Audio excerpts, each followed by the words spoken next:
Hello everyone, this is Sajan Goyal. Welcome back to learning sessions. अगर आप भी आईबीएस सर्टिफिकेशन की तैयारी कर रहे हैं तो हमारे पास बैंक कंप्लायंस का पूरा कोर्स अवेलेबल है।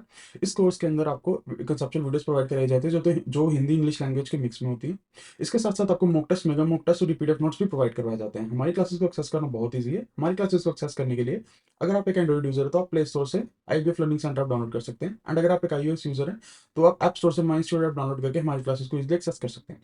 इसके साथ साथ एक हमारा एक टेलीग्राम चैनल है जिसके अंदर हम एग्जाम और क्लासेस के रिलेटेड अपडेट्स रेगुलरली पोस्ट करते रहते हैं, एंड आप भी अपने डाउट्स वहां क्लियर कर सकते हैं, जिसका लिंक आपको डिस्क्रिप्शन मिल जाएगा। आप लिंक पे क्लिक करके हमारे ग्रुप को ज्वाइन कर सकते हैं। आज के सेशन हम शुरू करते हैं।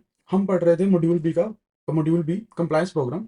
उसके अंदर हमने सबसे पहला पार्ट देखा compliance and compliance functions in bank, जिसके अंदर हमने देखा कि कंप्लायंस रिस्क क्या होता है। सबसे पहले कंप्लायंस क्या होता है, कंप्लायंस रिस्क क्या होता है, कंप्लायंस पॉलिसी क्या होती है, कंप्लायंस प्रोग्राम्स क्या होते हैं, कंप्लायंस के प्रिंसिपल्स क्या हैं।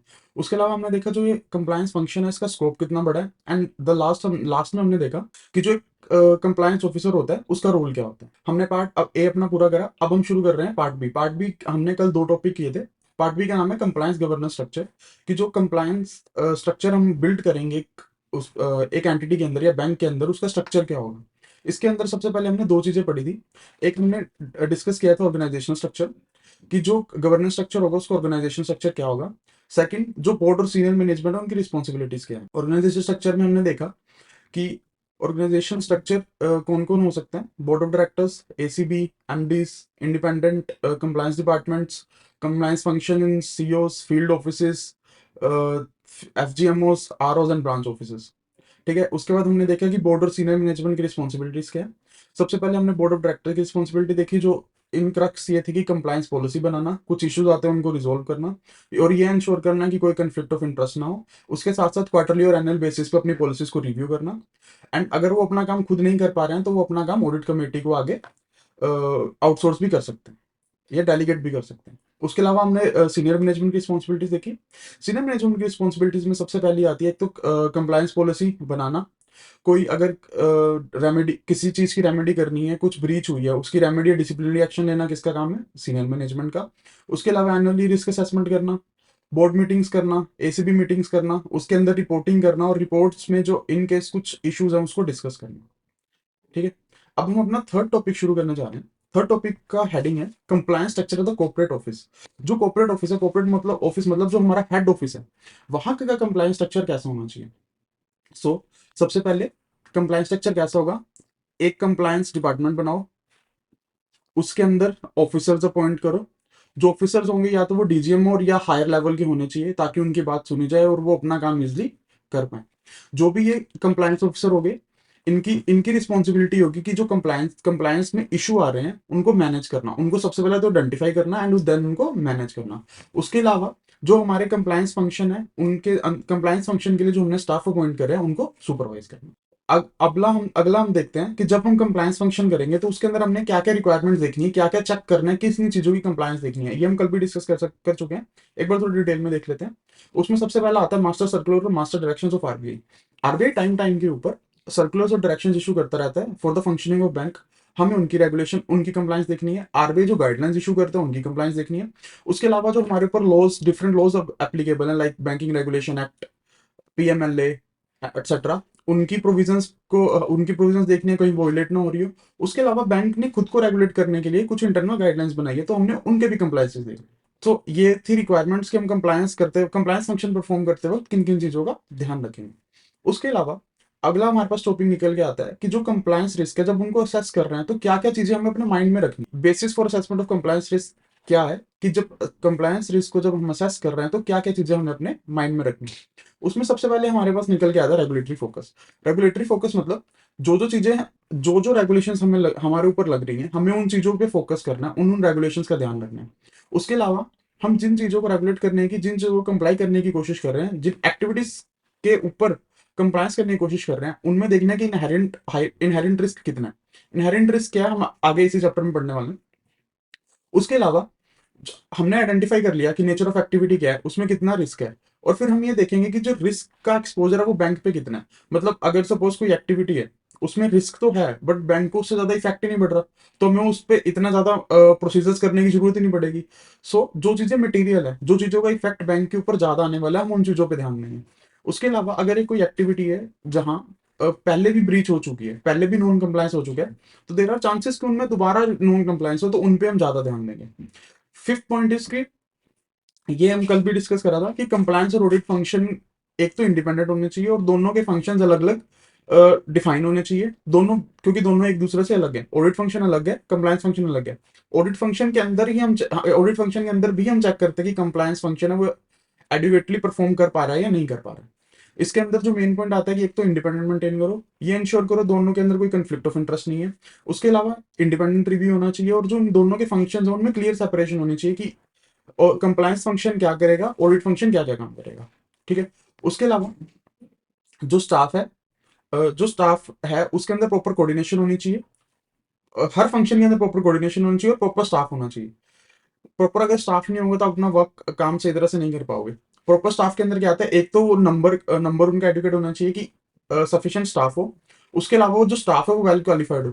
क्वालिफाइड में उनके पास लो अकाउंटेंसी आईटी वगैरह की नॉलेज होनी चाहिए, उन्हें प्रैक्टिकल एक्सपीरियंस उनका काम आ सकता है। सो ये चीजें हमें ध्यान में रखनी है। ये चीजें हम कब ध्यान में, किस चीज के लिए ध्यान में रख रहे हैं? For the basis of assessment of compliance risk, की कंप्लायंस रिस्क जब असेस कर रहे हैं तो हमने क्या क्या माइंड में रखना है। लाइक एक एग्जांपल के थ्रू हम समझते हैं कि सपोज एक एक्टिविटी है जो बैंक के लिए मटेरियल ही नहीं है, तो उसके अंदर जो कंप्लायंस रिस्क है हम लोग देखेंगे ही बहुत कम होगा, क्योंकि वो बैंक के लिए मटेरियल ही नहीं है। और वैसे ही अगर एक कोई एक्टिविटी है जहां पहले ब्रीच हो चुकी है, तो उसके अंदर जो कंप्लायंस रिस्क है वो ज्यादा होगा, क्योंकि वहां नॉन कंप्लायंस होने के चांसेस ज्यादा है। ठीक है। सो दिस वाज कि हमें क्या क्या चीजें माइंड में रखनी है। अब हम नेक्स्ट टॉपिक की तरफ मूव कर रहे हैं। Next topic is regulatory interface and compliance function. Regulatory interface मतलब जो रेगुलेशन है उसका इंटरफेस क्या है, और वो कंप्लायंस फंक्शन के साथ उसको हमने कैसे रिलेट करना है। जो हमने चीफ कंप्लायंस ऑफिसर अपॉइंट करा, जो कि हमने कहा था कि डिपार्टमेंट में अपॉइंट होगा, जो सीनियर लेवल का बंदा होना चाहिए, वो रेगुलरली जो प्राइमरी रेगुलेटर है, लाइक जो कि है आरबीआई, और बैंक के बीच में जो पॉइंट ऑफ कम्युनिकेशन है वो कंप्लायंस ऑफिसर होता है। क्योंकि आरबीआई को कोई डायरेक्शंस देनी है वो कंप्लायंस ऑफिसर के थ्रू ही बैंक को पास ऑन होती है।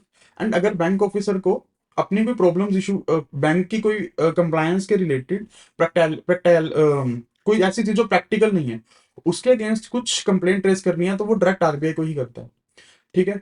तो वो एक डायरेक्ट की पॉइंट ऑफ कॉन्टेक्ट इसको बोल सकते हैं। कोई भी डायरेक्शन इशू कर रही है, लाइक आईआरडीए ने, सेबी ने, कोई और रेगुलेशंस ने, उनके साथ भी डील कौन करता है? Chief compliance officer. ठीक है। जो अंड कंप्लायंस ऑफिसर होते हैं, एक होता है चीफ कंप्लायंस ऑफिसर, उसके नीचे जो ऑफिसर्स अपॉइंट होते हैं उनको हम कहते हैं कंप्लायंस ऑफिसर्स। कंप्लायंस ऑफिसर अपनी बातें बताते हैं चीफ कंप्लायंस ऑफिसर को। चीफ कंप्लायंस ऑफिसर किसको कम्युनिकेट करता है? आरबीआई को। उसके बाद जो कंप्लायंस डिपार्टमेंट है उसको एक मैनेजमेंट इन्फॉर्मेशन सिस्टम बनाना चाहिए। मैनेजमेंट इन्फॉर्मेशन सिस्टम क्या होता है? एक ऐसा सिस्टम जिसके थ्रू जो भी हमने इन्फॉर्मेशन कलेक्ट करी है वो मैनेजमेंट की तरफ पास ऑन हो सके।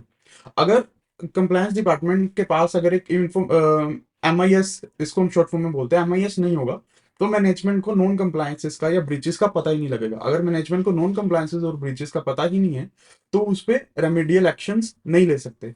सो एक there should be a system to for the dissemination of the information. उसके लिए क्या क्या चीजें हैं? एक तो मंथली रिपोर्ट जानी चाहिए, क्वार्टरली रिपोर्ट जानी चाहिए। मंथली रिपोर्ट को किसके ऊपर? कि जो डायरेक्शंस हुई हैं, जो डायरेक्शंस आई थी आरबीआई की या मिनिस्ट्री ऑफ फाइनेंस की, क्या हमने उनको फॉलो करा है? क्वार्टरली रिपोर्ट जानी चाहिए कि क्या कंप्लायंसेस फंक्शन अच्छे से हो रहे हैं। उसके अलावा जो मंथली रिपोर्ट हमने दी थी उसको समराइज करके कि जो डायरेक्शन वो फॉलो हुई है नहीं, उनके क्वार्टरली रिपोर्ट जानी चाहिए। इससे होगा क्या, जब रिपोर्ट जाएगी तो ये इंश्योर किया जा सकेगा कि जो आरबीआई या मिनिस्ट्री ऑफ फाइनेंस के द्वारा जो भी गाइडलाइंस या कम्युनिकेशंस हुई हैं उनको हमने सुना है, उनके ऊपर अपना फीडबैक दिया है और उनके ऊपर हमने काम किया। उसके बाद उसके अलावा एक ईयरली रिपोर्ट जानी चाहिए। ईयरली रिपोर्ट के साथ साथ इन केस हमें कोई ब्रीचेस मिलती है तो वो इमीडिएटली बोर्ड को रिपोर्ट होनी चाहिए। उनके लिए वेट नहीं होगा, वो डायरेक्ट मैनेजमेंट को रिपोर्ट होगी, क्योंकि उनके करके हमारे ऊपर लीगल रिस्क आ सकता है, रेगुलेटरी एक्शंस लिए जा सकते हैं। सो एमआईएस हमने क्या देखा? सबसे पहले मंथली रिपोर्ट, सबसे पहले कम्युनिकेशन जो आरबीआई की तरफ है वो हमने फॉलो करी या नहीं करी, उसकी एक मंथली रिपोर्ट, उसी की समराइज क्वार्टरली रिपोर्ट, एंड उसी की एक ईयरली रिपोर्ट। उसके अलावा हमारा कंप्लायंस फंक्शन कैसा वर्क कर रहा है, हम ऑडिट कमेटी को उसके क्वार्टरली रिपोर्ट अलग से देंगे। 4 पॉइंट कवर हुआ। इन चीजों को, ये रिपोर्ट देने से क्या होगा, ये इंश्योर किया जा सकेगा कि जो कम्युनिकेशन आरबीआई के द्वारा हुई है उनको हमने सुना, उनको हमने फॉलो करा। ठीक है। एंड ये 5 पॉइंट हुए। लास्ट पॉइंट क्या है कि इन केस कुछ ब्रीचेस हमें डायरेक्टली नोटिस हो चुके हैं तो वो हम साथ के साथ बोर्ड को रिपोर्ट कर देंगे। So this was the my our third topic कि जो कंप्लायंस स्ट्रक्चर है वो कॉर्पोरेट ऑफिस के अंदर कैसे वर्क करेगा। उसके अंदर हमने सबसे पहले देखा किन किन चीजों पे ध्यान रखना है, किन किन चीजों पे ध्यान रख के कंप्लायंस रिस्क को एक्सेस करना है। उसके अलावा किस किस तरीके से कंप्लायंस फंक्शन रेगुलेशन के साथ डील करता है, कंप्लायंस ऑफिसर किस किस तरीके से रेगुलेटरी अथॉरिटी के साथ डील करता है। एंड इन सब चीजों को रिपोर्ट करने के लिए एक MIS होना चाहिए, मैनेजमेंट इंफॉर्मेशन सिस्टम होना चाहिए, उसके अंदर क्या क्या चीजें होनी चाहिए। So next let's move to next topic, that is the functional department. Functional department क्या होता है? बैंक्स के अलग अलग फंक्शंस होते हैं, बैंक के किसी भी एंटिटी के अलग अलग फंक्शंस होते हैं।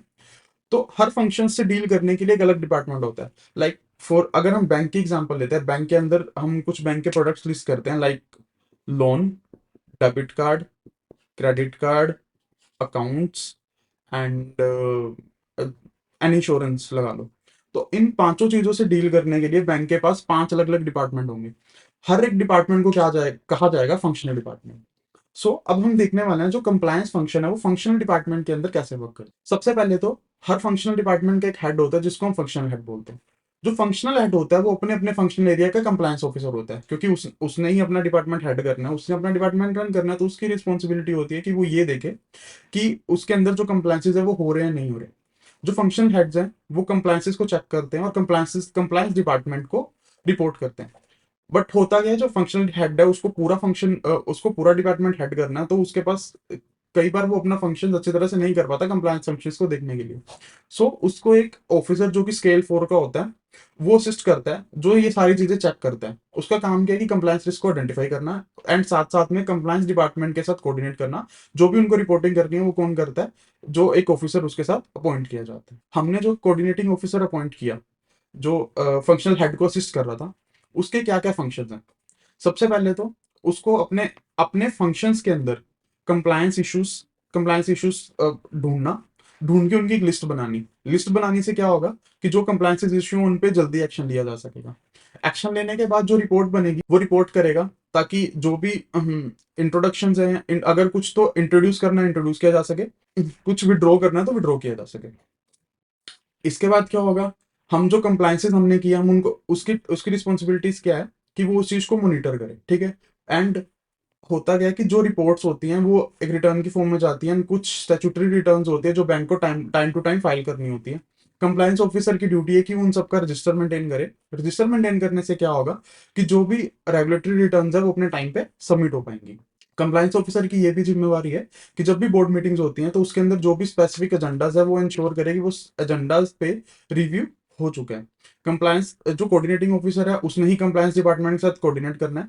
कोऑर्डिनेट करने के साथ साथ उनको अपनी कॉर्पोरेशन दिखानी है, जो इन्फॉर्मेशन उनको चाहिए उनको देनी है। वो अगर कोई कंप्लायंस टेस्ट करना चाहते हैं तो वो उसको अपनी पूरी कॉर्पोरेशन उनको देनी है। एंड वो अपनी एक्सपर्टीज के बेसिस पे अगर उसे फंक्शनल एरियाज के अंदर कुछ कंप्लायंस इश्यूज दिखते हैं तो वो अपने व्यूज और सजेशंस भी आगे पास ऑन कर सकते हैं, ठीक है। एंड उसके अलावा अपने जो एम्प्लॉयज हैं, स्टाफ है, उनको ट्रेन करने के लिए ट्रेनिंग प्रोग्राम्स अरेंज किए जाते हैं। उनके अंदर भी कोऑर्डिनेटिंग ऑफिसर पार्ट लेता है, क्योंकि वो डायरेक्टली डील करता है, तो अपने एक्सपीरियंस के बेसिस पे वो इजिली ट्रेन कर सकते हैं। अगला पॉइंट है कि जो भी रेगुलेटरी गाइडलाइंस आती हैं, लाइक गाइडलाइंस आई, उनको कोऑर्डिनेटिंग ऑफिसर ने समझना है, उनको इंप्लीमेंट कैसे करना है, उसके लिए एक एक्शन प्लान बनाता है। एक्शन प्लान बनता है, एक्शन प्लान बनाने की जिम्मेवारी किसकी है? कोऑर्डिनेटिंग ऑफिसर की। जब एक एक्शन प्लान बन जाएगा उससे होगा क्या, जो भी हमारी पॉलिसीज हैं उनको हम कंप्लाई कर पाएंगे। कंप्लाई करने के लिए हम क्या बनाएंगे? एक सुटेबल रिपोर्ट। कंप्लायंस हो गया, फिर हम ये चेक करेंगे कंप्लायंस हुआ या नहीं हुआ, फिर हम उसको रिपोर्ट करेंगे। रिपोर्ट कैसे करेंगे? रिपोर्ट करने के लिए भी हमारे पास एक रिपोर्टिंग सिस्टम होना चाहिए। रिपोर्टिंग सिस्टम बनाने की जिम्मेवारी किसकी है? कोऑर्डिनेटिंग ऑफिसर की। कोऑर्डिनेटिंग ऑफिसर ये सब कर क्यों रहा है? ताकि RBI या मिनिस्ट्री ऑफ फाइनेंस से कोई भी कम्युनिकेशन आती है या कोई भी रेगुलेटरी बॉडी किसी से भी कोई भी कम्युनिकेशन आती है उसको विद इन अ वीक हम हैंडल करें, उसको अटेंड करें और उसके ऊपर अपने फीडबैक दें, ठीक है। सो this was the functions of a coordinating officer. इसको बड़ा शॉर्ट में लाइक छोटी स्टोरी के फॉर्म में देखते हैं। कोऑर्डिनेटिंग ऑफिसर का काम क्या है? सबसे पहले तो कंप्लायंस रिस्क ढूंढो, रिस्क ढूंढ के अपनी लिस्ट बना लो। लिस्ट बनाई क्यों है? ताकि जो कंप्लायंस इश्यूज आए हैं उन पर हम एक्ट कर सकें। इश्यूज जब हमने एक्ट करा तो हम ये देखेंगे कि वो कैसा हुआ, अब कि सक्सेसफुल हुआ है नहीं हुआ, जो कंप्लायंस रिस्क हुआ कम हुआ है नहीं हुआ, उसके ऊपर हम रिपोर्ट करेंगे। रिपोर्ट किसको जानी है? कंप्लायंस डिपार्टमेंट को। उसके बाद जो हमने कंप्लायंस लगाया था उसको मॉनिटर कर लेंगे कि जो गाइडलाइंस वो प्रॉपरली फॉलो हो रही है या नहीं हो रही। उसके अलावा इन सब के अलावा कुछ हमें रिटर्न्स फाइल करनी होती है, रिटर्न्स फाइल टाइम पे होनी चाहिए। टाइम पे अगर रिटर्न्स फाइल हो रही है नहीं हो रही, उसका हम एक रजिस्टर मेंटेन करेंगे, एंड अगर टाइम पे नहीं हो रही तो हम फॉलो अप करके उसको टाइमली सबमिशन के ऊपर ध्यान देंगे। उसके बाद ये रिटर्न्स जा चुकी हैं, रिपोर्टिंग हो चुकी है, रिटर्न्स जा चुकी, उसके बाद जो भी हमने कंप्लायंस इश्यूज देखे उनका आगे रिव्यू होगा। तो ये इंश्योर कराना कि मीटिंग के अंदर उन सबका रिव्यू हो जाए, एंड रिव्यू होने के बाद जो कंप्लायंस कोऑर्डिनेटिंग ऑफिसर है उसने डील किसके साथ करना है, कंप्लायंस डिपार्टमेंट के साथ। कंप्लायंस डिपार्टमेंट अगर इन्वेस्टिगेशंस करता है, कंप्लायंस टेस्टिंग करता है, तो उसको अपनी पूरी कोऑर्डिनेशन देनी है, अपने एक्सपीरियंस के बेसिस पे व्यूज देने हैं। अगर स्टाफ को ट्रेनिंग ट्रेनिंग कर रहा है तो वहाँ अपने एक्सपर्टीज के बेसिस पे जो जो कुछ भी हेल्प कर सकता है उसको वो हेल्प करनी है। उसके अलावा जो एक्शंस प्लान आए हैं उसको प्रॉपर एक्शन प्लान के अंदर चैनलाइज करना उसका काम है। हमने इसको चैनलाइज करा क्यों, ताकि जो भी पॉलिसीज हैं उनका कंप्लायंस हो सके। पॉलिसीज का कंप्लायंस होने से क्या कंप्लायंस हुआ या नहीं, उसके लिए हम रिपोर्ट बनाएंगे। रिपोर्ट करने के लिए एक सिस्टम होना चाहिए जिसको हम बोलेंगे सुटेबल रिपोर्टिंग फ्रेमवर्क। तो उस वो बनाना उसकी जिम्मेवारी है। ये सब कर क्यों रहे हैं, ताकि जो भी गाइडलाइंस आई हैं उनको एक वीक के अंदर अंदर हम अटेंड कर सके और उनको अपने फीडबैक दे सके। तो हमने ऊपर देखा कि हमने बार बार एक बात करी कि जो आरबीआई मिनिस्ट्री ऑफ फाइनेंस से जो भी कम्युनिकेशन आई हैं उनका हम कंप्लाई कर सके। हम उसको ही आगे थोड़ा डिटेल में देखने वाले हैं। सो होता क्या है, जो भी गाइडलाइंस आती हैं आरबीआई के थ्रू या मिनिस्ट्री ऑफ फाइनेंस के थ्रू, वो आती हैं कंप्लायंस डिपार्टमेंट के पास। कंप्लायंस डिपार्टमेंट आगे फंक्शनल डिपार्टमेंट्स को देता है। फंक्शनल डिपार्टमेंट को कहता है कि इनको जल्दी से जल्दी अटेंड करो, और उनसे क्वार्टरली एक सर्टिफिकेट या नोट लेता है कि उन्होंने इन चीजों से कंप्लायंस कर लिया। That's it. उसके अलावा जो जो ये कंप्लायंस आते हैं, कंप्लायंस की ना आगे दो कैटेगरीज हम बांट सकते हैं। दो तरीके के कंप्लायंस होते हैं। एक कंप्लायंस होता है compliance for information. Compliance for information की उन्होंने इन्फॉर्मेशन इशू करी जस्ट बताने के लिए कि हम आपको बता रहे हैं कि ये जस्ट लाइक रेट चेंज हो गया, सब लाइक लोन का रेट चेंज हुआ, बैंक रेट चेंज हुआ, कि rate changes from this this is a communication for information. Second is communication calling for definition definite action, कि उन्होंने बताया, उन्होंने कंप्लायंस करने के लिए बोला, बट आपको कंप्लायंस जो कर रहे हैं उसके लिए आपको एक एक्शन लेना पड़ेगा। एक्शन किस फॉर्म में हो सकता है, एक पॉलिसी बनानी पड़ सकती है, नई गाइडलाइंस इशू करनी पड़ सकती है, किसी चीज पे वो आपसे रिप्लाई मांग सकते हैं। उसके अलावा आरबीआई या मिनिस्ट्री ऑफ फाइनेंस पे कोई किस के पास किसी ने आपके बैंक के अगेंस्ट कंप्लेंट की है, तो आपको उसको कंप्लेंट का जवाब देना पड़ सकता है। So these were the types of basically communication की। कम्युनिकेशन किस किस तरीके से किस किस तरीके की हो सकती हैं। एक तो इन्फॉर्मेशन मांग सकते हैं, सेकंड इसकी वो आपको कुछ करने के लिए कह सकते हैं। करने में क्या क्या आता है, पॉलिसी बना सकते हो, पॉलिसी बनाने के लिए बोला जा सकता है, गाइडलाइंस बनाने के लिए बोला जा सकता है, रिप्लाई मांगा जा सकता है, और जो कंप्लेंट्स हुई उनको रिजोल्व करने के लिए कहा जा सकता है। उसके अलावा हम देखते हैं मॉनिटरिंग प्रोसीजर। ये सब हम किस पार्ट में पढ़ रहे हैं, कि communication handling by compliance department. जो कम्युनिकेशन हमें आई उसको हैंडल कैसे करना है। सबसे पहले देखा कि किस किस तरीके से पास ऑन होती है, किस किस तरीके का कंप्लायंस हमसे कहा जा सकता है, वो कंप्लायंस हुआ या नहीं हुआ उसके लिए एक मॉनिटरिंग प्रोसीजर होता है। मॉनिटरिंग प्रोसीजर मतलब उसको सुपरवाइज करना। सो प्रोसीजर फंक्शनल डिपार्टमेंट को बताया जाता है कि हम इस तरीके से आपको मॉनिटर करने वाले हैं और फॉलो अप करने वाले हैं। फंक्शनल डिपार्टमेंट से ये ऑब्वियसली एक्सपेक्ट किया जाता है कि जो उनके पास कम्युनिकेशन आई हैं वो उसको प्रॉपरली फॉलो कर रहे हैं, एंड वही उनसे क्वार्टरली नोट लिया जाता है कि उन्होंने इन सबको फॉलो करा है। ठीक है। Second, periodic updates and compliance manuals. जो भी अपडेट्स या सर्कुलेशंस आते हैं वो टाइम टू टाइम अपडेट होते रहते हैं, वो स्टैटिक नहीं होते। जिस तरीके की मार्केट की डिमांड है, जिस तरीके की नीड है, मार्केट में कुछ नया फ्रॉड हुआ या कुछ भी नॉन कंप्लायंसेस उठे हैं, उसके रिलेटेड जो अपडेट्स हैं वो रेगुलरली होते रहते हैं। सो उनके साथ रेगुलरली खुद को अपडेट करना इज वेरी इंपॉर्टेंट। उसके अलावा जो कोड ऑफ कंडक्ट है वो भी रेगुलरली अपडेट होता रहता है, वो बैंक अपनी वेबसाइट के ऊपर पोस्ट कर देते हैं। उसके अलावा फंक्शनल डिपार्टमेंट्स चाहे तो खुद के भी अलग से कोड ऑफ कंडक्ट भी इशूज कर सकते, खुद के कोड ऑफ कंडक्ट भी इशू कर सकते। एंड जो ये सर्कुलर्स एंड इंस्ट्रक्शंस होती हैं जो आरबीआई के थ्रू आती हैं, वो रिटेल ब्रांचेस पर डिस्प्ले होने चाहिए। डिस्प्ले होने से क्या होगा, जो भी कंप्लायंस है वो पीरियडिकली और टाइमली पूरा हो सकेगा। सो इस सो सेकंड पार्ट वाज कि पीरियडिक जो भी हमारे कंप्लायंस है वो पीरियडिकली अपडेट होते रहते हैं और वो स्टैटिक नहीं होते हैं। थर्ड हम मूव करते हैं, जो कि हमारे पास इंफॉर्मेशन आती हैं उनको फील्ड ऑफिस के अंदर कैसे मॉनिटर किया जाता है। फील्ड ऑफिस में आते हैं ROs, regional office, FGMOs, field general manager office and branches. ये होते हैं फील्ड ऑफिस। फील्ड ऑफिस के अंदर जो कंप्लायंस है उनको मॉनिटर करने का काम किसका है, फंक्शनल डिपार्टमेंट का। फंक्शनल डिपार्टमेंट एक फिक्स टाइम के बाद भी, सेट इंटरवल्स मतलब एक फिक्स टाइम के बाद, लाइक हर 3 महीने में, हर महीने में, हर 2 महीने में विजिट वो कंप्लायंसेस को मॉनिटर कर सकता है। उसके अलावा कंकरेंट सुपरविजन चलती रहती है। कंकरेंट सुपरविजन मतलब थ्रू आउट द ईयर चलती रहती है। ठीक है। एंड जो फंक्शनल डिपार्टमेंट है उनको एक सर्टिफिकेट भी इशू करना पड़ता है। सर्टिफिकेट किस चीज का, कि जो उनके फंक्शनल एरियाज है उसके अंदर जो कंप्लायंस है वो उन्होंने प्रॉपरली किया है, वो ये क्वार्टरली एक सर्टिफिकेट उनसे लिया जाता है। सो हमारा जो फोर्थ पॉइंट हमने आज डिस्कस करा, फोर्थ पॉइंट वो कि फंक्शनल डिपार्टमेंट्स के अंदर कंप्लायंस फंक्शन किस तरीके से वर्क करता है। सबसे पहले हमने फंक्शनल हेड्स देखे, फंक्शनल हेड्स के बाद हमने देखा कोऑर्डिनेटिंग ऑफिसर क्या होता है, कोऑर्डिनेटिंग ऑफिसर के काम क्या क्या हैं, उसने क्या क्या करना है, हमने एक स्टोरी के थ्रू समझा।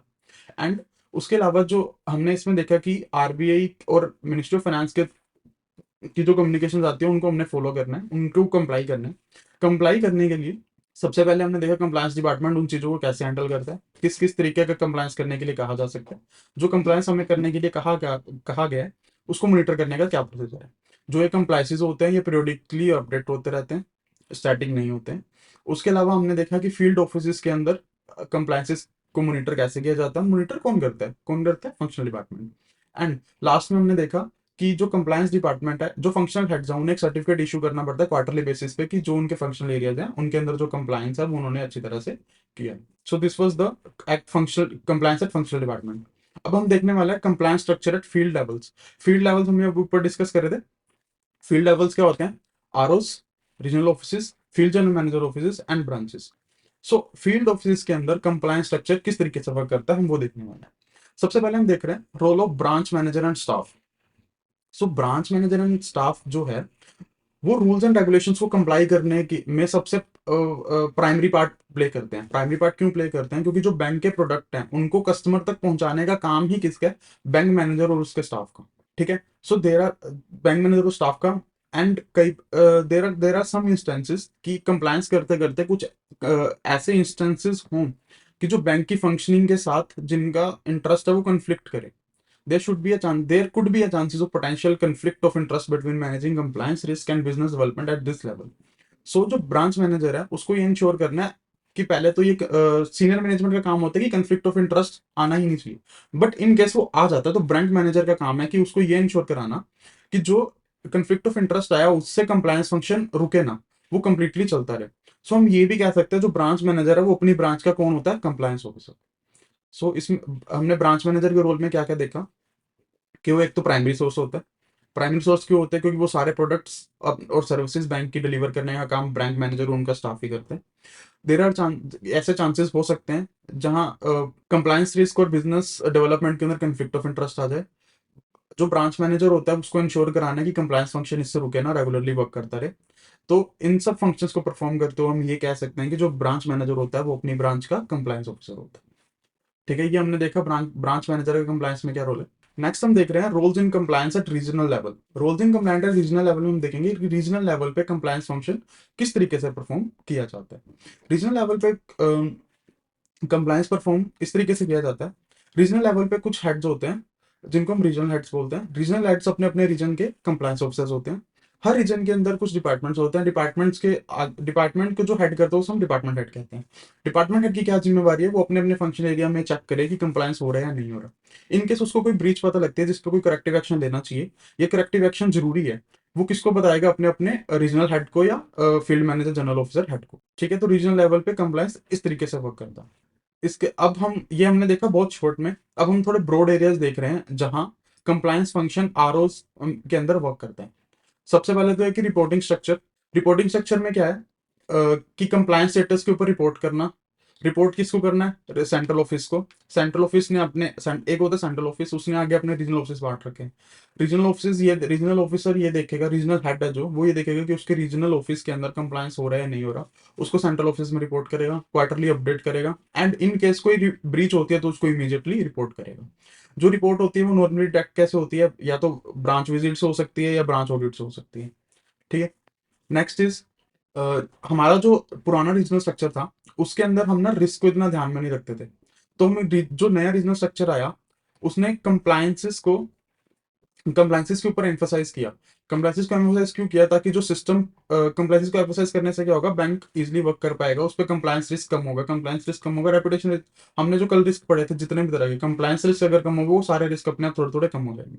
इसके अलावा हमने internal control and inspection department बनाया। Internal control and inspection department का काम क्या है कि रीजनल ऑफिस में जो भी वर्क कंप्लायंस हो रहा है उसको कोऑर्डिनेट करना, एंड ये इंश्योर करवाना कि कंप्लायंस प्रॉपरली हो रहा है और प्रॉपर डॉक्यूमेंट्स को मेंटेन करवाना। जो internal control and inspection department है वो क्या करता है, रीजनल ऑफिसेज के अंदर, और रीजनल ऑफिस के अंदर इंटरनल कंट्रोल तो चेक करता ही करता है, और उसकी जो रिपोर्टिंग ब्रांचेस हैं, जो रीजनल ऑफिस के अंदर जो ब्रांचेस आती हैं, जो रीजनल ऑफिस को रिपोर्ट करते हैं, उनके अंदर भी कंप्लायंसेस को कौन चेक करता है, internal control and inspection department.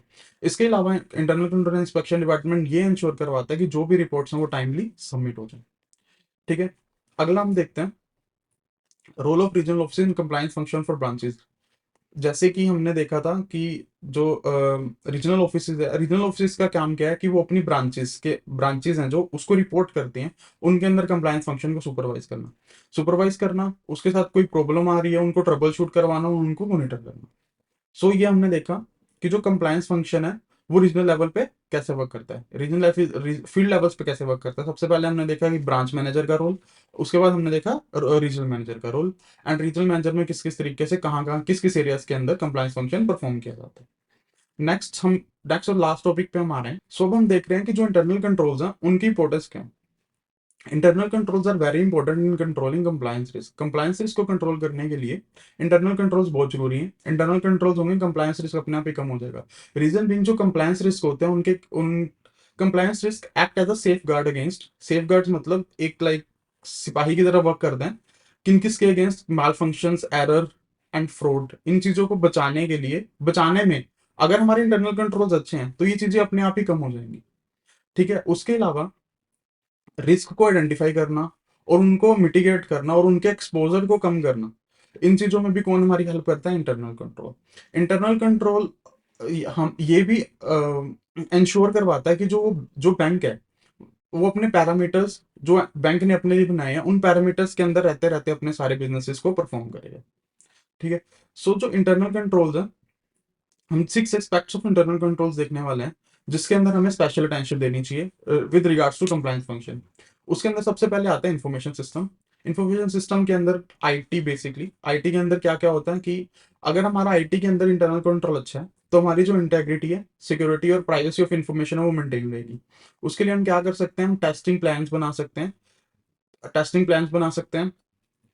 Second, in case computer failure होता है तो उस टाइम हम क्या कर सकते हैं, तो उसके लिए हम एक अलग से प्लान बना सकते हैं, अलग से इंटरनल कंट्रोल बना सकते हैं ताकि जो हमारा इंफॉर्मेशन सिस्टम है वो अच्छी तरीके से वर्क कर पाए। Second function of internal control is segregation of duty.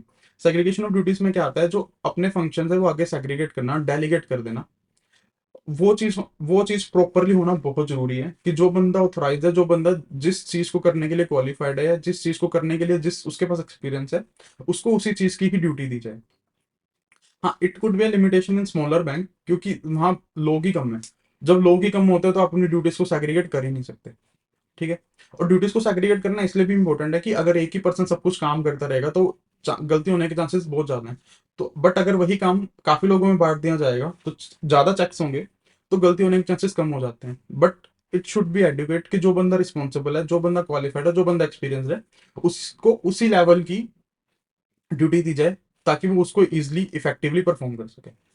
Third हमारे पास आता है ऑडिट प्रोग्राम। ऑडिट प्रोग्राम क्या होता है, बेसिकली किस तरीके से ऑडिट किया जाएगा उसको ऑडिट प्रोग्राम कहते हैं। ऑडिट प्रोग्राम के अंदर जो कंप्लायंस फंक्शन है उसको रिव्यू करने के लिए क्लोजेज होने चाहिए। ये इंश्योर करवाया जाए कि जो ऑडिट फंक्शन है वो इंडिपेंडेंटली परफॉर्म हो, क्योंकि अगर ऑडिट फंक्शन इंडिपेंडेंटली परफॉर्म नहीं होगा तो गलतियां पता ही नहीं लग सकती, एंड इनकेस पता भी लग जाएंगी तो उनको रिपोर्ट ही नहीं किया जाएगा। उसके अलावा एनुअल जो ऑडिट प्लान है वो रिस्क को ध्यान में रखते हुए डेवलप हो। इनकेस कुछ इश्यूज आते हैं तो वो डायरेक्ट मैनेजमेंट को रिपोर्ट हो, एंड जो मेंबर्स के अकाउंट है उनको हर 2 साल के अंदर एक बार वेरीफाई किया जाए ताकि इन केस कुछ ब्रीच है तो उसको हम चेक कर सकें। Fourth is record keeping. Record keeping में क्या, रिकॉर्ड्स को मेंटेन करना बहुत इंपॉर्टेंट है। तो हमने इसके अंदर क्या चेक करना है कि जो भी हम रिकॉर्ड्स मेंटेन कर रहे हैं वो अकाउंटिंग प्रिंसिपल्स के अकॉर्डिंग ही मेंटेन हो। अगर जो रिकॉर्ड्स हैं वो अकाउंटिंग प्रिंसिपल्स के अकॉर्डिंग ही मेंटेन होंगे तो उससे क्या होगा, हमें बैंक की एक्चुअल फाइनेंशियल कंडीशंस का पता लग सकेगा। फिफ्थ हमारे पास निकल के आता है प्रोटेक्शन ऑफ फिजिकल एसेट। जो भी हमारी प्रोटेक्शन फिजिकल एसेट्स हैं उनको हमें प्रोटेक्ट करके रखना है। प्रोटेक्ट कर कैसे सकते हैं, एक तो जो जो उनको एक्सेस कर सकते हो उस पर लिमिट लगा दो कि ये बंदा इतने लोग हैं, ये अथॉरिटी, ये लोग ही इन एसेट्स को यूज कर सकते हैं। उसके अलावा हर एक चीज से डील करने के लिए there should be policies and procedures, like जो कंप्यूटर्स हैं, लाइक हम कंप्यूटर की एग्जांपल लेते हैं, that is a physical asset for a bank, कि उसको कौन ऑपरेट कर सकता है, जो पर्सन वही ड्यूटी पे वही कर सकता है, कोई उसको और चलाएगा नहीं, एक्सेट्रा। उसके अलावा education of staff is also internal control, जिसको हमें स्पेशल अटेंशन देने की जरूरत है। रीजन भी, हमने वो अभी पढ़ा कि जो बैंक की प्रोडक्ट्स हैं, सर्विसेज हैं, उनको कस्टमर तक पहुंचाने का काम किसका है? बैंक मैनेजर एंड स्टाफ का। अगर हमारा स्टाफ ही अनक्वालिफाइड है, अनएजुकेटेड है, तो वो अपनी जो फंक्शंस है उनको एडिक्वेटली परफॉर्म ही नहीं कर पाएगा। तो हमें स्टाफ को ट्रेन करने के लिए ट्रेनिंग प्रोग्राम्स बनाने चाहिए। ट्रेनिंग प्रोग्राम्स भी क्रॉस ट्रेनिंग प्रोग्राम होने चाहिए। क्रॉस ट्रेनिंग प्रोग्राम इस क्या होता है कि वो अपना काम भी साथ साथ कर सकें और उनको ट्रेन भी किया जा सके। कहीं ऐसा ना हो कि वो सिर्फ ट्रेनिंग ट्रेनिंग ही कर रहे हैं, सिर्फ ट्रेनिंग करने से ये हो रहा है कि वो बैंक के अपने फंक्शन ही परफॉर्म नहीं कर पा रहे हैं और कस्टमर्स एट द एंड तंग हो रहे हैं। तो ये चीज भी नहीं होनी चाहिए। So these were the 6 aspects of internal control जहां हमने स्पेशल अटेंशन देने की जरूरत है। सो यहाँ हमारा पार्ट बी कंप्लीट होता है। पार्ट बी को हम एक बार ओवरव्यू करते हैं। पार्ट बी के अंदर सबसे पहले हमने पढ़ा था ऑर्गेनाइजेशनल स्ट्रक्चर क्या है। ऑर्गेनाइजेशनल स्ट्रक्चर के बाद हमने देखा कि जो सीनियर मैनेजमेंट एंड डायरेक्टर्स हैं उनके रोल क्या होते हैं। फिर आज हमने शुरू करा कि जो कॉर्पोरेट ऑफिसर है वहाँ कंप्लायंस स्ट्रक्चर कैसा होता है, किस तरीके से वर्क करता है, किन किन चीजों को ध्यान में रख के कंप्लायंस कंप्लायंस फंक्शन परफॉर्म किया जाता है। ठीक है। उसके बाद हमने ये देखा कि कंप्लायंस फंक्शंस है उनके साथ आरबीआई जो रेगुलेटरी इंटरफेस है वो किस तरीके से डील करता है। फिर उन जो भी उन्होंने डीलिंग करी उसको इन्फॉर्म करने के लिए एमआईएस किस तरीके का होना चाहिए, उसमें क्या क्या होना चाहिए। देन हम मूव हुए अपने नेक्स्ट टॉपिक पे जिसका नाम था फंक्शनल डिपार्टमेंट, कि फंक्शनल डिपार्टमेंट के अंदर कंप्लायंस फंक्शन किस तरीके से वर्क करता है। उसके अंदर हमने देखा कि compliance officers functional heads work as a compliance officer for their functional areas. उसके अंदर हमने देखा कोऑर्डिनेटिंग ऑफिसर कौन होता है, कोऑर्डिनेटिंग ऑफिसर क्या क्या काम कर रहता है। And then we move to कि हमने इसमें बात करी थी कि जो आरबीआई और मिनिस्ट्री ऑफ फाइनेंस की कम्युनिकेशन है वो हमने इंश्योर करानी होती है कि एक हफ्ते के अंदर अंदर हम उनको अटेंड कर ले, उन पे फीडबैक दे दें। तो उनके साथ कंप्लायंस ऑफिसर किस तरीके से डील करता है, किस किस तरीके का कंप्लायंस हमें करने के लिए कहा जा सकता है, जो हमने कंप्लायंस किया उनको किस तरीके से मॉनिटर किया जाएगा। एंड जो भी हमारे पास अपडेट्स या कंप्लायंस मैनुअल्स आए हैं वो पीरियोडिकली अपडेट होते रहते हैं, वो स्टैटिक नहीं होते। फिर हमने देखा कि फील्ड ऑफिसेज हैं वो कंप्लायंट फंक्शन को मॉनिटर किस तरीके से करते हैं। कंप्लायंस फील्ड ऑफिस के अंदर किस तरीके से कंप्लायंस फंक्शन को मॉनिटर किया जाता है, कौन करता है। फिर हमारे फील्ड लेवल के अंदर कॉर्पोरेट स्ट्रक्चर पे फील्ड लेवल में कौन कौन आता है, आरओस, एफजीएमओस एंड ब्रांच ऑफिस। इसमें सबसे पहले हमने देखा कि ब्रांच ऑफिसर एंड उनके स्टाफ का क्या रोल है। फिर रीजनल ऑफिस का क्या रोल है, फिर रीजनल ऑफिस के रोल को हमने थोड़ा ब्रॉडली कवर किया। देन हम मूव हुए इंटरनल कंट्रोल पे। इंटरनल कंट्रोल के अंदर हमने सबसे पहले देखा इंटरनल कंट्रोल्स क्या होते हैं, इंटरनल कंट्रोल जरूरी क्यों है। फिर हमने देखा कि कुछ ऐसे एस्पेक्ट्स इंटरनल कंट्रोल के जहां हमें थोड़ी स्पेशल अटेंशन देने की ज्यादा जरूरत है। ठीक है। सो यहाँ हमने अपना पार्ट बी किया कंप्लीट। पार्ट बी के बाद हम अपना पार्ट सी शुरू करते हैं। पार्ट सी क्या है, framework for identification of compliance issues and compliance risk. सबसे पहले हमने पार्ट ए में क्या देखा कि कंप्लायंस रिस्क बेसिकली होता क्या है। सेकंड पार्ट में हमने क्या देखा कि कंप्लायंस रिस्क को परफॉर्म करने के लिए हम कंप्लायंस डिपार्टमेंट्स बनाते हैं, तो उनका कंप्लायंस डिपार्टमेंट का स्ट्रक्चर क्या होता है। ठीक है। अब हम देखते हैं कि कंप्लायंस रिस्क जो है या कंप्लायंस इश्यूज हैं उनको, क्योंकि हमने कंप्लायंस करना है, कंप्लायंस करने के लिए कंप्लायंस डिपार्टमेंट बना दिए। बट सबसे पहले पता तो हो कि कंप्लायंस इश्यूज और कंप्लायंस रिस्क आते कैसे हैं या है क्या हमारे बैंक के अंदर। तो उनको आइडेंटिफाई करने के लिए जो फ्रेमवर्क बनाना है उस चीज को हम यहाँ पे डिस्कस करने वाले हैं। सो इस चैप्टर का ऑब्जेक्टिव क्या है कि एक तो जो कंप्लायंस इश्यूज और रिस्क बैंक के अंदर आ रहे हैं उनको आइडेंटिफाई करना। आइडेंटिफाई करके ऑडिटर आइडेंटिफाई जब हो जाएंगे, आइडेंटिफाई होंगे कैसे, जब हमारे पास एक robust audit and inspection department होगा। और अ, अ, हमें ऑडिट और इंस्पेक्शन डिपार्टमेंट चाहिए क्यों, ताकि जो कंप्लायंस रिस्क है उनको आइडेंटिफाई किया जा सके। आइडेंटिफाई करके हम उनको टाइमली रिपोर्ट करें। टाइमली रिपोर्ट करने से क्या होगा, एक तो जो रेगुलेशंस है उनकी एडहेरेंस होगी एंड जो रिस्क है उनको हम मिटिगेट कर पाएंगे। ठीक है। तो इस चीजों को हम इन चैप्टर के अंदर डिस्कस करने वाले हैं। सो इस चैप्टर के अंदर जो मेन टॉपिक्स कवर करने वाले हैं उनमें है कंप्लायंस रिस्क, कंप्लायंस इश्यूज। आज हम कवर करने वाले हैं जो main, that is compliance issues and compliance risk. So let's start our first topic, that is compliance issues. Compliance issues क्या होते हैं। कंप्लायंस इश्यूज ऐसे इश्यूज जो कंप्लायंस को पूरा करने के टाइम अराइज होते हैं, ऐसी दिक्कतें अराइज होती हैं। इन चीजों से डील करने के लिए हम एक प्रोग्राम बनाते हैं जिसको हम कंप्लायंस प्रोग्राम कहते हैं। प्रोग्राम के अंदर क्या क्या होना चाहिए, first point is identifying priority compliance issues. ऐसे कंप्लायंस इश्यूज जिनके साथ प्रायोरिटी बेसिस पे डील करने की ज्यादा जरूरत है, क्योंकि वो मेजर कंप्लायंस इश्यूज हो सकते हैं। सेकंड, सेंट्रल ऑडिट के साथ कोऑर्डिनेट करना, ताकि उनकी जो फाइंडिंग्स है उनको भी अपने प्रोग्राम के अंदर डील करना, वहां से जो कंप्लायंस इश्यूज हमने आइडेंटिफाई करे हैं उनको डील करना। थर्ड इज, जो प्रोसीजर्स हैं, हमने जो प्रोसीजर बनाए हैं उनको टेस्ट करना एंड मॉनिटर करना। हमने जो पॉलिसीज बनाई है उनका रिव्यू करना। हम इनके बाद जो हमारा स्टाफ है उनको एजुकेट करना और इन सब चीजों के बारे में अवेयर करवाना। सिक्स पॉइंट इज, इसके अलावा जो हमारा रिस्क असेसमेंट है उसको एनुअली रिव्यू करना, एनुअल कंप्लायंस करना। ठीक है, तो हमने क्या क्या देखा, हमने एक बार ओवरव्यू लेते हैं दोबारा से। कंप्लायंस इश्यूज, ऐसे इश्यूज जो कंप्लायंस करने के टाइम बैंक में राइज होते हैं, उससे डील करने के लिए हम प्रोग्राम बनाते हैं। प्रोग्राम बनाते टाइम हम क्या क्या देखते हैं कि ऐसे इश्यूज आइडेंटिफाई करना जिनके साथ प्रायोरिटी बेसिस पे डील करना बहुत इंपॉर्टेंट है। सेंट्रल ऑडिट के साथ टाइमली कोऑर्डिनेट करना, ताकि वहां से जो इश्यूज आ रहे हैं उनको डील किया जा सके। प्रोसीजर्स बनाना, प्रोसीजर को टेस्ट करना और उनको मॉनिटर करना। जो हमने पॉलिसीज बनाई है उनको रिव्यू करना। हमारा जो स्टाफ है उसको एजुकेट करना और इन सब चीजों के बारे में उसको अवेयर करवाना। हमारा जो कंप्लायंस रिस्क असेसमेंट है उसको एनुअली रिव्यू करना। कंप्लायंस रिस्क असेसमेंट की कंप्लायंस में आने वाले रिस्क कितने हैं, किस लेवल के हैं, उनको एनुअली हम रिव्यू करते हैं, क्योंकि उनके बेसिस पे हमें अपनी पॉलिसी बनानी होती है। ठीक है, सेकंड पॉइंट हमारे पास निकल के आता है proactive compliance risk identification. Proactive risk identification हमने कल पढ़ा था। प्रोएक्टिव अप्रोच क्या होती है? ऐसी अप्रोच जिसके अंदर एक्चुअली कुछ हुआ नहीं है, उससे होने से पहले ही हम एक्शन ले लें, that is known as proactive. इस compliance function act as a proactive approach. Proactive approach किसकी? एक तो जो रिस्क है उनको आइडेंटिफाई करना और डॉक्यूमेंट करना। आइडेंटिफाई कर लिया ये रिस्क हो सकते हैं, उनको डॉक्यूमेंट कर लिया। डॉक्यूमेंट करना मतलब उसको रिटर्न फॉर्म में रख लिया, ताकि वो एक प्रॉपर मैनुअल की फॉर्म में हमारे पास प्रिजर्व हो जाए। सेकंड चीज इज, ये चीज हमने कल डिटेल में डिस्कस करी थी कि न्यू प्रोडक्ट्स एंड प्रैक्टिसेस होती हैं, उनके अंदर कंप्लायंस रिस्क होने के चांसेस ज्यादा होते हैं, उनके साथ डील करना। एंड अगर बैंक की कोई न्यू प्रोडक्ट कमेटी है जो न्यू प्रोडक्ट से डील कर रही है, उनको अपनी रिप्रेजेंटेशन देना, उनको बताना कि यहाँ यहाँ कंप्लायंस रिस्क हो सकते हैं, इन पे ज्यादा हमने ध्यान देने की ज्यादा जरूरत है। फोर्थ पॉइंट हमारे पास निकल के आता है, जो कंप्लायंस रिस्क है उसको एक्चुअली मेजर करना कि कितना कंप्लायंस रिस्क है। कंप्लायंस रिस्क को मेजर करने के लिए जितने भी वेज होते हैं, लाइक कुछ हम परफॉर्मेंस इंडिकेटर्स यूज कर सकते हैं, उन सबको यूज करके कंप्लायंस रिस्क को मेजर करना।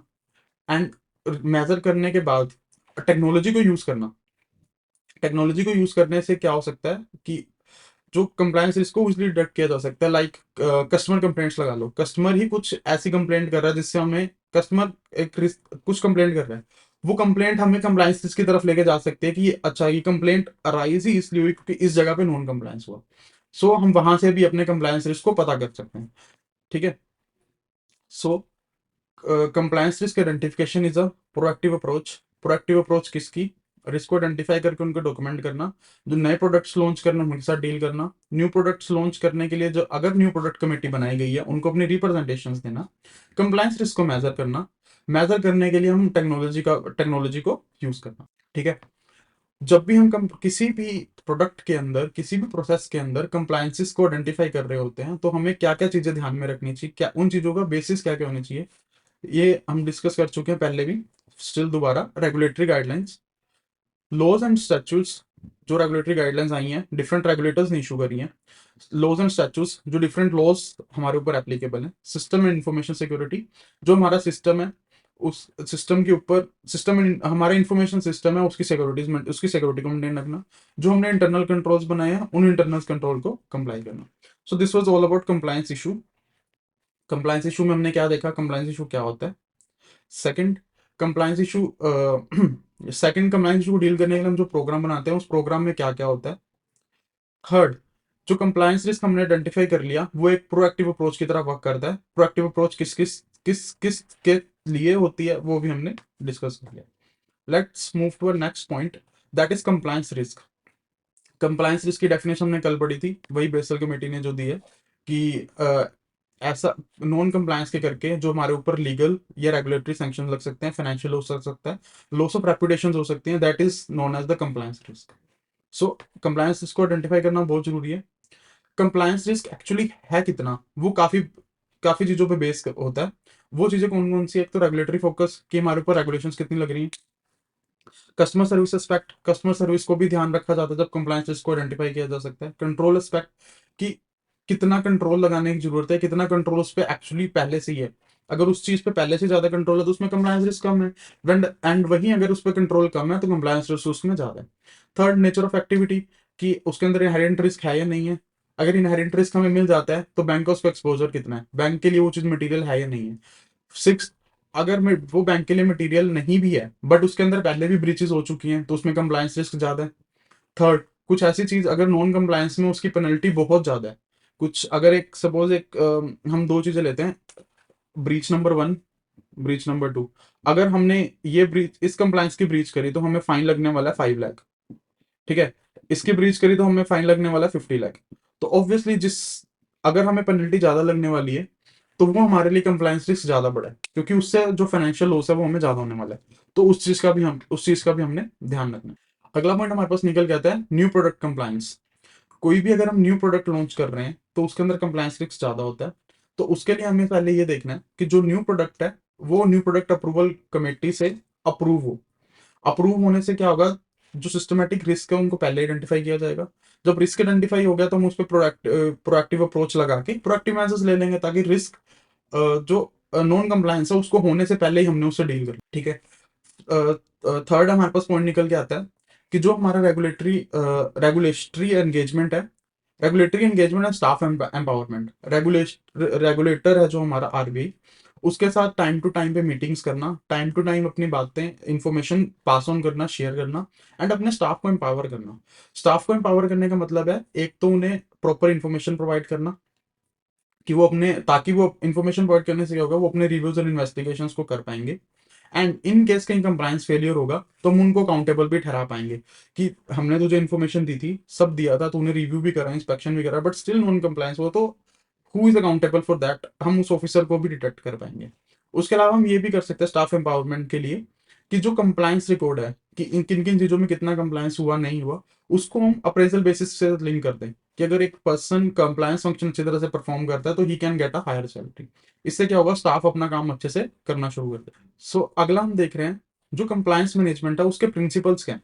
कंप्लायंस मैनेजमेंट के प्रिंसिपल्स, कंप्लायंस मैनेजमेंट है जो वो बैंक का एक बहुत इंपॉर्टेंट पार्ट है, बहुत अच्छा एक की एलिमेंट होता है। सो उनके अंदर एक तो वो इंडिपेंडेंट होना चाहिए, कंप्लायंस कंप्लायंस मैनेजमेंट इंडिपेंडेंट होनी चाहिए। उनके अंदर हर हर इंसान की रिस्पॉन्सिबिलिटी, हर अफसर की रिस्पॉन्सिबिलिटी क्लियरली डिफाइंड होनी चाहिए। एंड थर्ड, वो पीरियोडिकली बेसिस के ऊपर रिव्यू होना चाहिए। रिव्यू होने से क्या होगा, इनकेस कोई चेंजेस करना है तो वो इजिली चेंजेस परफॉर्म किए जा सकेंगे। एंड एक चीज ये है कि जो मैनेजमेंट, रिस्क मैनेजमेंट है वो एक कोर एक्टिविटी है। कोर एक्टिविटी मतलब एक बहुत इंपॉर्टेंट एक्टिविटी है बैंक की, जो बैंक को खुद ही परफॉर्म करनी चाहिए, बाहर आउटसोर्स नहीं करनी चाहिए। ठीक है, अगला पॉइंट हमारे पास निकल के आता है compliance risk management and due diligence. Compliance risk को मैनेज करने के लिए हम ड्यू डिलिजेंस का यूज करते हैं। ड्यू डिलिजेंस क्या होता है, किसी भी एक चीज को बहुत अच्छे से एनालाइज करना, बहुत अच्छे से उसकी इंफॉर्मेशन कलेक्ट करना, बहुत ध्यान से इंफॉर्मेशन कलेक्ट कर, जो इंफॉर्मेशन कलेक्ट की उसको एनालाइज करना, एंड देन अपना एक डिसीजन बनाना। जो हमारा पिछला सिस्टम था वो, उसके अंदर रिस्क मॉडलिंग या प्रोसेस अंडरस्टैंडिंग नहीं थी, अंडरस्टैंडिंग नहीं होती, नहीं इंक्लूड की गई थी। तो हमने अपनी अप्रोच को चेंज किया, हम अपनी अप्रोच को चेंज करके प्रोएक्टिव अप्रोच के ऊपर लेके आए जो कि रिस्क बेस्ड होती है। इसके अंदर ड्यू डिलिजेंस के ऊपर काफी अच्छा से ध्यान दिया जाता है। ड्यू डिलिजेंस करते वक्त हमें कुछ पॉइंट्स अपने माइंड में रखने चाहिए, कि जो ड्यू डिलिजेंस है ना वो इफेक्टिव होनी चाहिए। सिर्फ पेपर या लीगलिस्टिक नहीं होनी चाहिए। पेपर मतलब ये, या तो ये नहीं होना चाहिए कि सिर्फ रिटर्न में हो, कुछ एक्चुअली वर्क ना कर रहे हो, इफेक्टिव ना हो, या सिर्फ उसमें लीगल पॉइंट ना हो। Due diligence should actually be effective in finding the results. Second, जो हमारी ड्यू डिलिजेंस है वो प्रोसेस सेंटरिंग नहीं होनी चाहिए, कि एक प्रोसेस के ऊपर वर्क कर रही है तो ओके, नहीं, एक्चुअल उससे हमें रिजल्ट मिलने चाहिए। थर्ड, ड्यू डिलिजेंस परफॉर्म करने के लिए should be proper procedures, staff actions, staff को बताया जाए कि ये आपने करना है ड्यू डिलिजेंस करते वक्त। उसके अलावा ड्यू डिलिजेंस के कुछ एसेंशियल इंग्रेडिएंट्स होते हैं कि ड्यू डिलिजेंस के अंदर क्या क्या चीजें होनी ही चाहिए। उसमें सबसे आता है real commitment to compliance. Real commitment to compliance का मतलब कि कंप्लायंस करने के लिए हमारी कमिटमेंट बहुत अच्छी होनी चाहिए, कि हाँ हमें कंप्लायंस करना ही है। Second is proactive culture beyond lip service. Lip service का मतलब होता है कि सिर्फ बोल देना, एक्चुअली एक्शन ना लेना। ड्यू डिलिजेंस करते वक्त ये नहीं होना चाहिए, there should be a proactive approach, there should be work done.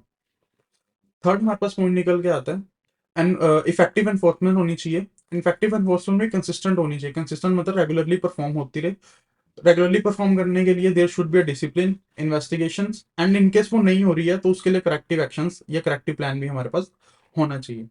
Fourth, इन हमने ड्यू डिलिजेंस करी, हम कमिटेड थे कि हमने करनी है, उसके लिए हमने प्रोएक्टिव अप्रोच भी करी, हमने कंसिस्टेंटली वर्क भी करा। उसके अलावा जो हमारी फाइंडिंग्स हुई उसको हम इफेक्टिवली रिपोर्ट भी करेंगे। रिपोर्ट किया, हमारे पास जो रिसोर्सेज हैं उनको हम अच्छे से एलोकेट करें, कि जहां जितने लोगों की नीड है, जहां जितने रिसोर्सेज की नीड है उस वर्क के लिए, उस असाइनमेंट के लिए उतने ही रिसोर्सेज हम लगाएं। उसके अलावा जो एक्चुअल वर्किंग हुई है उनको वेरीफाई करना। वेरीफाई कैसे कर सकते हैं हम? ऑडिट्स के थ्रू, उन चीज ऑडिट्स के थ्रू, इंस्पेक्शन के थ्रू, एंड इन चीजों की मॉनिटरिंग के थ्रू।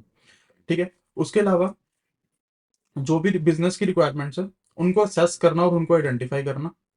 एंड इन केस हमने कुछ अपने फंक्शंस, बैंक ने कुछ फंक्शंस आउटसोर्स कर रखे हैं, जैसे हमने देखा था कि बैंक कुछ अपने फंक्शंस इंटरमीडिएट्स के थ्रू परफॉर्म करता है, उनके ऊपर भी जो ऑब्लिगेशंस है उनको मॉनिटर करना।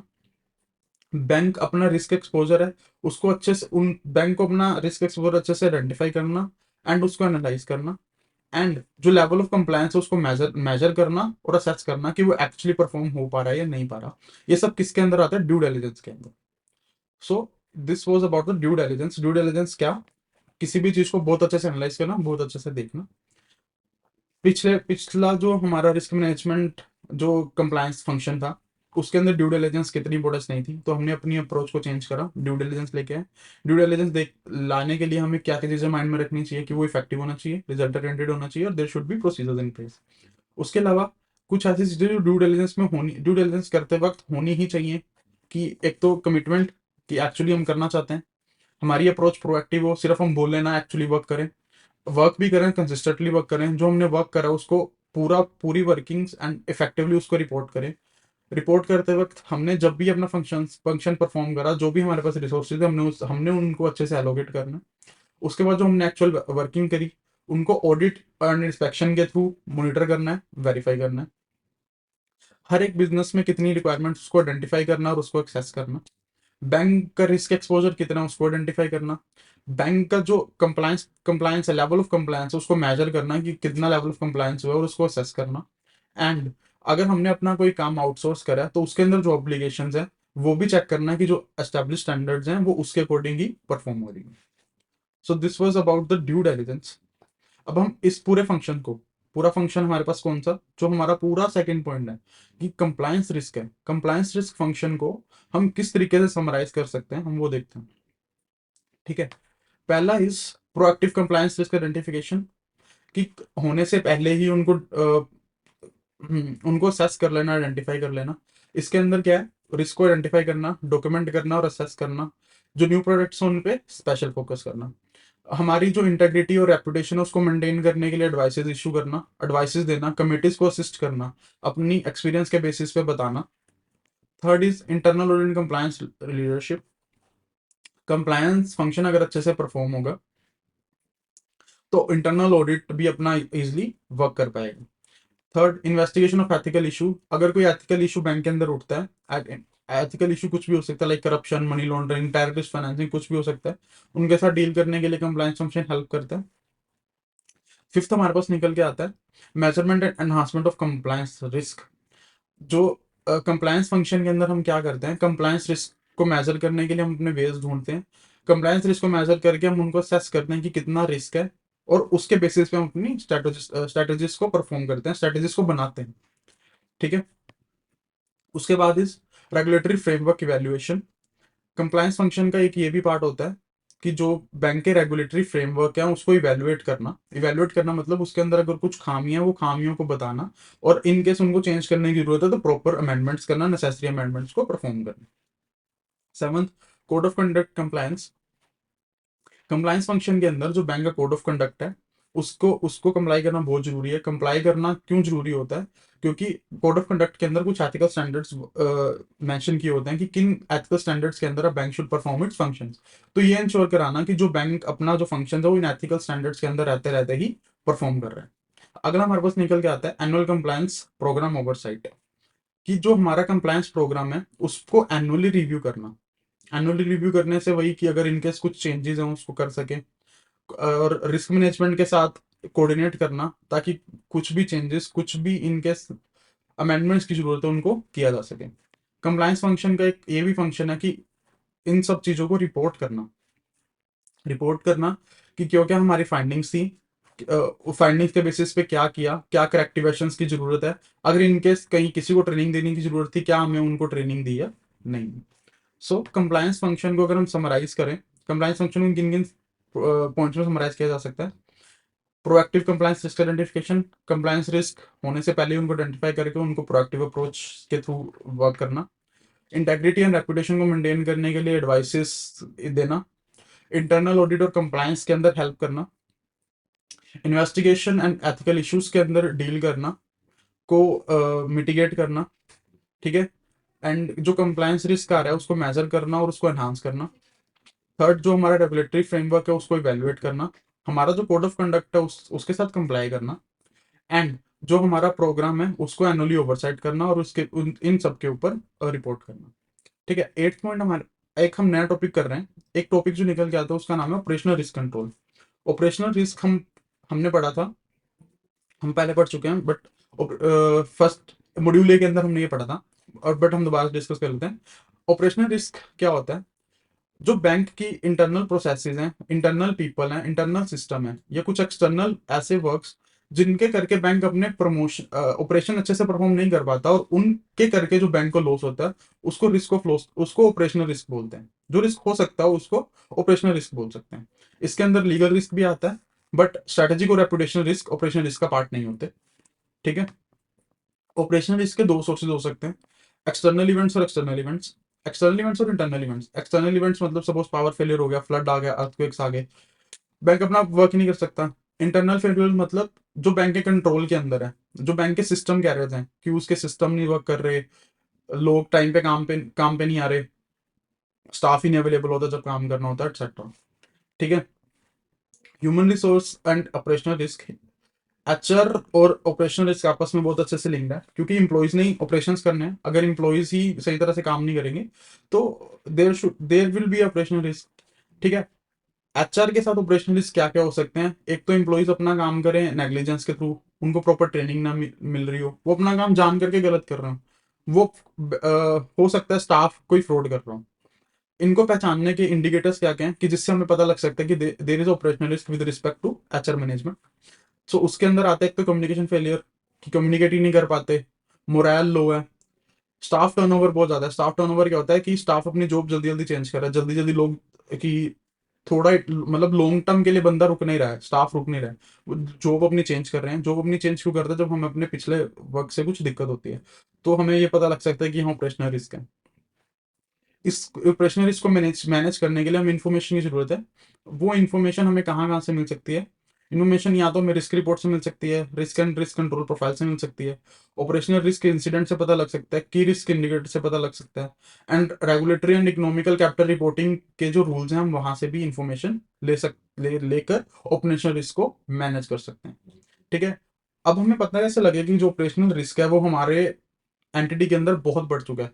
वही कि जो एक तो मिसट्रस्ट आ चुका है, कम्युनिकेशन टू फेलियर है, कि कम्युनिकेट ही नहीं कर पा रहे हैं, स्टाफ का मोरल लो है, साइनिज्म बहुत ज्यादा है, टर्नओवर ऑफ स्टाफ बहुत ज्यादा है, कि स्टाफ अपनी जॉब जल्दी जल्दी चेंज कर रहा है। ये सब इंडिकेट क्या करता है कि हमारे ऑपरेशंस के अंदर there is a great operational risk.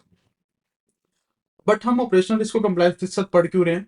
क्योंकि कल हमने एक बहुत अच्छी लाइन करी थी, जब हम बहुत अच्छी लाइन पढ़ी थी जब हम रिस्क को कंप्लायंस रिस्क के साथ कोऑर्डिनेट कर रहे थे, बट उनके कंप्लायंस रिस्क को बाकी रिस्क के साथ समझ रहे थे।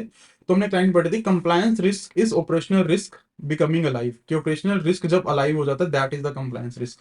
तो ऑपरेशनल रिस्क को मैनेज करना is very very damn important to ensure compliance proper हो और कंप्लायंस रिस्क कम से कम हो। ठीक है। सो this was it for today. एक बार हम रिव्यू कर लेते हैं। आज हमने सबसे पहले पढ़ा, पार्ट थर्ड हमने शुरू करा, जिसका नाम क्या है कि framework for identification of compliance issues and compliance risk.